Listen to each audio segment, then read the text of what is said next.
her voice drips with the same falsehood that the voice of Kamala Harris drips with. Jeopardy was my favorite show growing up, and I would eat my dinner on a TV tray in front of the screen, watching each category and clue with bated breath and intense focus, trying to absorb whatever facts they were firing off in the form of a question. You also worked with them to oppose busing. And, you know, there was a little girl in California who was part of the second class to integrate her public schools. And she was bused to school every day. And that little girl was me. So yet another vile racist comes crawling out of the woodwork to attack our beloved Meghan. Why? Why, God? And surprise, surprise, Dr. Jordan Peterson combines the three traits that form the dark triad of privilege. Cis, white, man. You're a mean, mad white man. Nah, I can't go on pretending, actually. I'm actually such a massive fan of Jordan Peterson that I'm nervous about making this video. Now, obviously, what caught my eye initially about this second interview with Jordan Peterson and Piers Morgan was the fact that he responded to what Meghan Markle did in her podcast a couple of weeks ago when she almost referred to Jordan Peterson. I mean, she didn't really. It was part of a montage and they just took a sentence of his out of context where he was talking about how men can't deal with crazy women. Cue the montage of people saying the word crazy. I feel like you guys think that we, choose to be crazy. You know, this is an active choice. A girl is allowed to be crazy as long as she is equally hot. Thus, if she's this crazy, she has to be this hot. I don't think that men can control crazy women. Did Meghan just take Jordan Peterson out of context? I won't stand for it. And she didn't address him or that any further in the episode. But I think Piers Morgan, quite rightly, being the shrewd businessman and journalist that he is, realised that asking Jordan Peterson for his opinion about Meghan Markle would do wonders with the algorithm. And so here we are, making all of Piers Morgan's dreams come true. But before we get into what Jordan Peterson said about Meghan Markle, there are so many interesting things that were said in this 20-minute interview, as always with Jordan Peterson, that I also want to look at. So I want to look at those first, because he sort of talks about Meghan towards the end, and then we'll get to that. Now, the first thing that they start talking about here in this interview is something that Jordan Peterson has actually received a bit of backlash for recently from people who would normally agree with him politically, let's say. A lot of people criticised Jordan Peterson because he was talking about the problem of anonymity on social media. And I actually agree with him to a point. He makes a point about how the fact that we can hide behind an anonymous profile avatar on social media means that people who would normally be inhibited to show their worst traits, you know, narcissists, psychopaths, sociopaths, normally in society they can't show or display those traits too openly, right? They have to be careful about it in case they get discovered, you know. But on social media with anonymity, they can just let loose and they can sit back and watch the world burn. And Jordan Peterson, I think, rightly has identified a problem there. The question is, how do you deal with it? But as with everything nowadays, everyone's so polarised, it's just like, no, there's no questions to be asked there. There's no grey areas. Free speech or death! Or, you know, the other camp with the faux neo-Puritan holier-than-thou bullshit. Pretending, signalling their virtue to the world by saying everything's hate speech. Words are violence. I don't think we are descending into tribalism. I think what's happening is that the virtualization of the world is enabling people who behave in a particular antisocial way, in a self-grandizing and self-promoting antisocial way. I don't think he means people like me. No. He is right, though. Oh, God, listen to yourself again. Oh. He is right, though. In all seriousness, though, I have heard a theory about how using the internet and road rage are similar, and the way people behave in or engage in antisocial behaviour when they're behind the wheel of a car and when they're using the internet, you know, when they're behind a keyboard. There's a similar dissociation, right? It's like that's not real, so I can behave in an almost dream-like... It's almost like a lucid dream, isn't it? Because you see another motorist, you don't know them, you're probably never going to see them again, and the likelihood of a physical fight when you say, fuck off out of your window, is not very high, is it? So you can usually get away with it. And it deludes us to a point where we feel almost invincible, doesn't it? You feel invincible. I love the way my self-loathing comes across in all of my videos. And I'll just read you the descriptions that are taken directly from this paper. So it was an actual study of online behavior. Women characterized by high self-centered antagonism, neurotic narcissism, Machiavellian views, Machiavellian tactics, so that's manipulativeness, meanness, disinhibition, physical sadism, and indirect sadism, used Instagram for a longer time and more frequently than did men. Meghan turns to me and leans forward to ask in a conspiratorial hush, "Do you want to know a secret?" Meghan, silenced no more, looks around, making sure nobody, who would be, is listening in. Then, the top secret drop. "I'm getting back on Instagram," she says, her eyes alight and devilish. Yeah.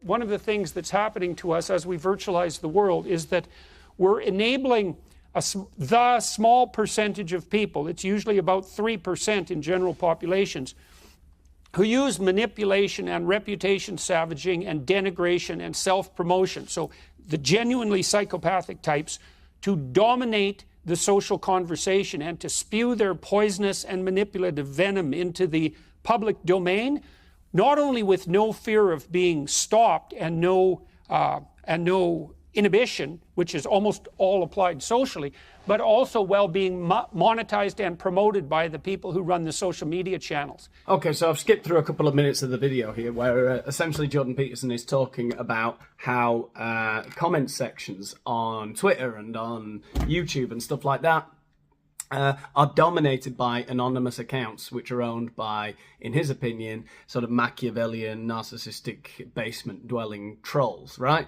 And he's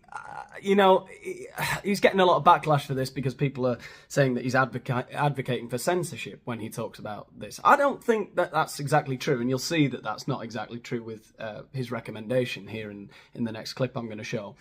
But I agree to a degree. You know, the anonymity thing, it is problematic. It does skew our view of the world when we see all the bile and vitriol that they spew out inconsequentially in comment sections, these anonymous accounts. I can't do that because this is my real face and the name of my channel is my real name, and I have to be consequential with what I say. If someone calls me out for something I've said in one of my videos, I have to say, yes, I did, and I either defend it or I apologize or I change my mind or whatever. These people who have anonymous accounts will say the most incendiary, crazy shit in the world with zero consequences for their personal life. And they can just sort of sit back and watch the world burn, as I said before. Let's listen to his suggestion for how he would better moderate the comment sections on social media. I don't think that they're that bad. I don't think it's advocating censorship. I would say there's no excuse for including the anonymous posters with the real human beings. And I think that social media platforms who have a certain reach, maybe it's 1 million subscribers, and I don't really know what figure is appropriate, should be required to implement know your customer laws, and then that the people who are posting who are genuine, verified human beings willing to abide by their words with their personal reputation should be put in one comment section, and then the online, anonymous, cowardly, narcissistic, pathological troll demons who are polluting the public discourse should be put in a different comment section. And if you want to go to hell and visit the troll demons and see what they have to spew, you can, but otherwise you can be among the normal human beings engaged in normal civil human discourse. Right. And that would separate the bloody psychopaths from the bulk of decent, normal people. And oh, by the way, here's a bombshell. Piers Morgan is a psychopath. I had a psychopath test done on me, actually, a lengthy questionnaire, and they concluded I was a good psychopath. And what do they mean by that exactly? Do you know? Apparently, I wasn't like the malevolent version. It was slightly lost on me, the nuance. Okay, but... well, okay. Like Dexter. It surprised me that he said that, but it doesn't surprise me that Piers Morgan is a bit of a psychopath. Anyway, let's have a listen to what they say about Meghan. Good old Meghan. I want to turn to somebody else who may well have presidential ambitions and has been the subject of a lot of negativity. Meghan Markle, Prince Harry's wife, who does this podcast, Archewell podcast, I think, or Archetypes it's called. Oh, Piers, you passive-aggressive psychopath. Pretending you can't remember the name of the great Archetypes. You know, Piers, you psycho. You may not appreciate Archetypes, but what I've learned over the last few weeks about bimbos, bitches, crazy, angry black women, dragon ladies, I could make a whole YouTube channel out of it. In which she seems to perennially play the victim, the female victim of all outrages. And your name got dragged into this. Let's take a listen to what she said. Raise your hand if you've ever been called crazy or hysterical. Or what about nuts, insane, out of your mind, completely irrational? I don't think that men can control crazy women. The use of these labels has been drilled into us from movies and TV, from friends and family, and even from random strangers. And the fact is, no one wants this label. What did you make of that, Jordan, to be suddenly appearing on Meghan Markle's podcast as a villain? The first who was thing I make calling of women it crazy is that she. Yeah, well, the first thing I make of it is that her voice drips with the same falsehood that the voice of Kamala Harris drips with. We got to take this stuff seriously as you are, because you have been forced to have to take it seriously. You need to get to go and need to be able to get where you need to go to do the work and get home. And at least open the door for really meaningful conversation. Because I think once you turn meaningful conversation into action, game changer. Shut up, bitch! It's this sanctimonious, faux compassionate, talking down to her audience and trying to be sure that we're all really on the same compassionate page here, and we're all being victimized by terrible forces that are arrayed against us, and none of that's really fair. And it just grates on me. And I mean, I knew he would, but I'm so glad to hear Jordan Peterson say that about Meghan Markle. Yeah, it grates on him. Of course it does. On any decent human being, that woman's voice would just crush their will to live. And I do believe, you played a bit of a clip from me when I was talking to Paglia, Camille Paglia, the literary critic, and I do believe that it is the case that it's very difficult to control female antisocial behavior, often of the type that's been pilloried as hysterical. And I think that there is no shortage of clinical evidence to support precisely that claim. It's very difficult for women to control female antisocial behavior, and females who are antisocial, that feminine pattern is reputation savaging under the guise of compassionate care. And it's extraordinarily destructive. See, with men, and I've said this before, and I do believe this to be the case, the ever-present threat of the potential for physical violence keeps men from doing that to each other most of the time in person. And that all disappears online, and that means that those who are prone to do such things, to use corrosive and denigrating derision, for example, and reputation savaging, can have a free hand at it, and that includes no shortage of women, and women are often, very, very often, the targets of that behavior from their own fellows, so to speak. Yeah, I've mentioned that before in previous videos. I've tried to clear up what I thought Jordan Peterson meant by that, but he's made it very clear again. The problem is that now I often say that to people in public. I'm quoting Jordan Peterson far too often.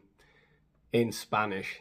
And I'll just randomly say, not randomly, it's within the bounds of context. But I've said that a few times. You know, men can't argue with women because, right?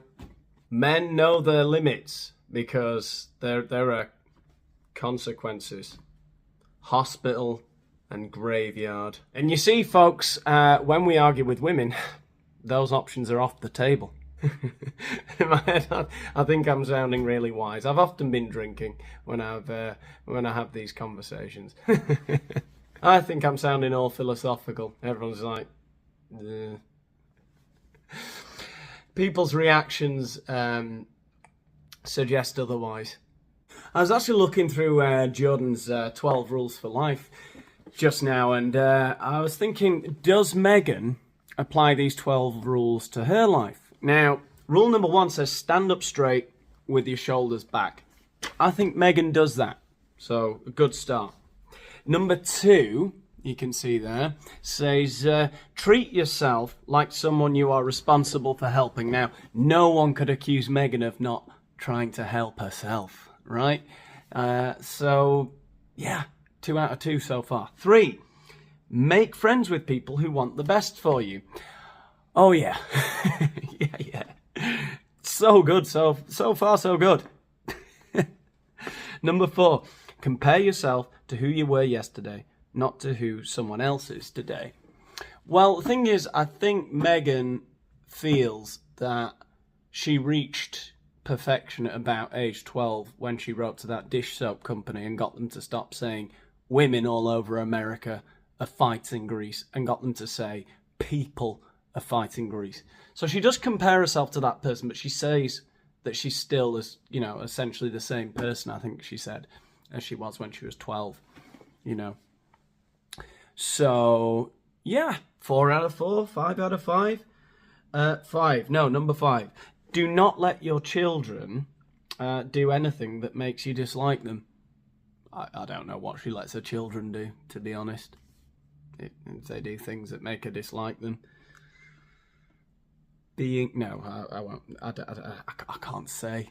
Number 6. Set your house in perfect order before you criticise the world. Now, she does criticise the world, but I imagine her house is in pretty good order, you know, with all the servants. And, I mean, Harry doesn't get up to much apart from playing polo and probably wanking into a flannel, crying himself to sleep. This is so good so far. Number 7. Pursue what is meaningful, not what is expedient. Well, to Meghan, what is meaningful? Status, money. That's meaningful to her. I think she's on 7 out of 7. 8, tell the truth or at least don't lie. Oh, shit. God. Oh. Well, 7 out of 8 is pretty good, isn't it? 9, assume that the person you are listening to might know something you don't. No. Could never accuse her of having done that on her podcast with her guests. Yeah, I don't know. She actually listens. No? Assume that the person you are listening to, she's not even listening to them, is she? Might know something that you don't. No, she seems to know more about Korea than Korean people. So no, but 7 out of 9, pretty good. Jordan would be impressed. Number 10, be precise in your speech.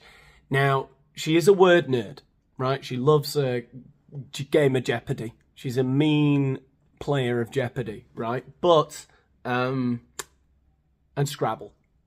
But, is she precise in her speech? I mean, does anyone actually know what the fuck she's talking about? I've got to say it's 7 out of 10. 3 in a row. We can't really say Meghan, if we're being honest, you know. Number 11, do not bother children when they are skateboarding. Now, I don't know what Meghan does when she sees children skateboarding. But I think what it refers to is let your kids do dangerous shit. because they need to kind of wrestle and develop themselves and not become a sort of shrinking violet husk of a human like Harry. So don't bother children when they're skating. I don't know. I imagine she probably doesn't care what other people do that much. She'd probably let her kids skateboard, wouldn't she? Should we give her an 8? 8 out of 11. Go on, number 12. Pet a cat when you encounter one in the street. Does she pet cats when she encounters... Does she walk on streets? Does she encounter cats? Do cats screech uncontrollably at the sight of her? We don't know. We're just speculating. I can't give her 9 out of 12. At best, she's got 8 out of 12 there. But that's not bad. That's not bad, you know. I bet Jordan's seen worse. Anyway, if you've enjoyed this video, and you must have if you've got this far, remember to hit like, share, subscribe.